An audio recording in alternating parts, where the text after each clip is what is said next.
So today we are going to learn one of my favorite stitches. It is a woven wheel or a spider web rose, or there's a couple of different names for it, but I usually call them woven wheels. And I'm going to do it in this circle here. So there's basically two steps to this. First step, we are just using one strand of stranded cotton. And as usual, I have a knot in the end, and I'm just going to do my stab stitches. I can do them anywhere at all in this circle.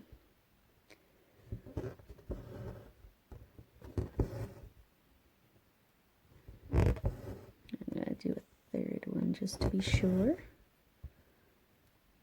And cut that knot out. So what you're going to do is, using the thread, you're going to create a sort of a star shape inside the circle here, and they're going to be almost like the spokes of a wheel. Okay, so I find it easiest to go from the top. So you want to be right on that pencil line, because you want to cover up that pencil later on. So you want to be right on the outside of that. You're going to come up, and as close as you can get to the center, that's where you're going to go down. So you're always going down in the center of the circle. Now I'm going to come up over here on this side, and again down in the center. And over on the other side, making it sort of a Y shape, or upside down Y.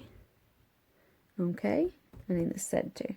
So you want these spokes to be as evenly spaced as possible. You want them all to be about the same length. Just makes it a little bit easier later on. Okay. See that? So that's our star shape there. That's our spokes of our wheel. And I'm just going to do my stab stitches again to secure that.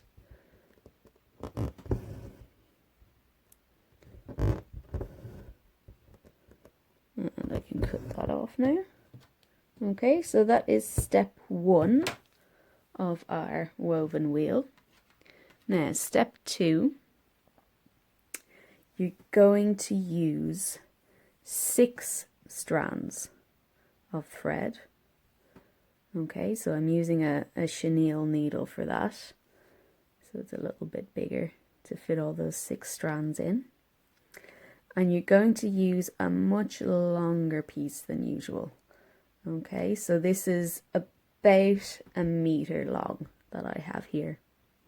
Alright, and the reason we can use a piece this long is this next step is done all on the surface of the fabric. So you're not going through the fabric, you're not getting that friction along the thread that you usually would. So you can have a slightly longer piece, it'll last a bit better. Alright, so I'm going to do my stab stitches as normal with this.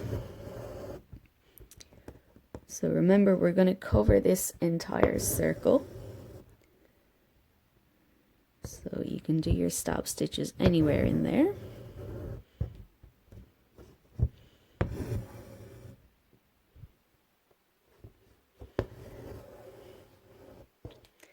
I'm just going to cut that knot off.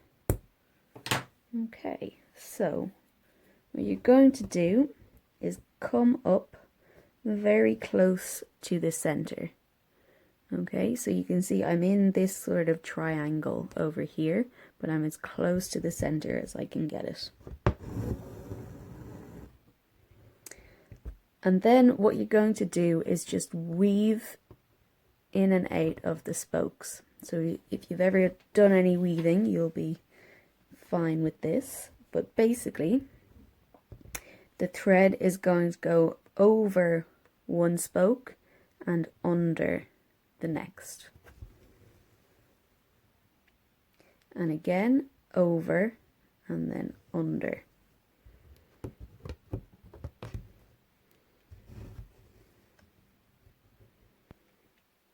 And over and under. Now you can see, because I have 5 spokes, because I have an uneven number, this is the first one I went over, and now that I've come back around to it, the thread is going under. So because you have an uneven amount of spokes, it's automatically going to alternate as you go round. Okay, so it does that by itself. You don't need to think too much about it, but I just want to point that out to you. So I went under this one, so over and under. Now you want to be pulling tight enough that you're not seeing any gaps in here. You don't want to be able to see the fabric through there. But you don't want to be pulling so tight that your rose starts to look all bunched up. Okay. So again, that's something that comes with practice. You only really figure that out by trial and error. What's too tight and what's loose enough. So you're just constantly going over and under all the way around the circle. And you can sort of start to see that flower taking shape. So I'm going to continue doing that and come back to you for finishing that off. Now you can see I'm starting to get right out to the edges there, and the spokes are getting a lot harder to see. So what you can do at that stage is just feel around with your needle for where the spokes are. So I've gone under there, so I'm going to go over that spoke and I go under that spoke. Okay.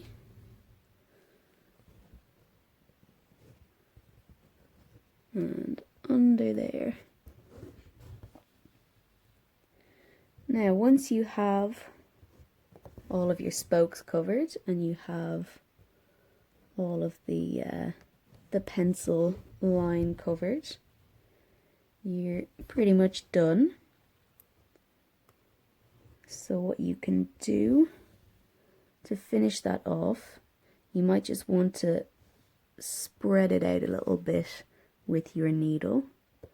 If you just kind of don't pull too hard, just kind of tease it out a bit. If you pull too much, you might pull one strand out and it'll look a bit odd. So just kind of tease that out a little bit.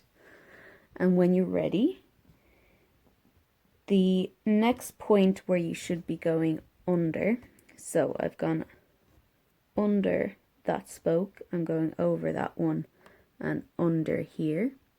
Instead of going under the spoke, I'm just going to put my needle through the fabric and bring that to the back. Okay, so that's how you finish that off. Then you can do your stab stitches. So if you have another spot somewhere on your design that you can do your stab stitches, that's great. If not, you can try and hide them in under that rose. If you do them around the edge, maybe do 3 just to be sure.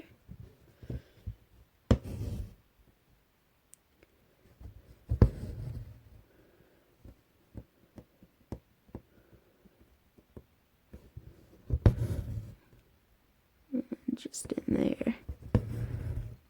And that's it done. So I can cut this piece of thread off now. And there you have a woven wheel. So see, it kind of raises up off the fabric as well. Kind of a 3D effect. But yeah, that's it there. Now, some people like to do a little French knot or two in the middle, just to give it a kind of, oh, what's the word for that? The middle of the flower. Just in there, you could do a few French knots to give it that nice texture. I like to leave mine as they are. I think they're fine like that, but you can always give that a go. So yeah, enjoy doing your woven wheels.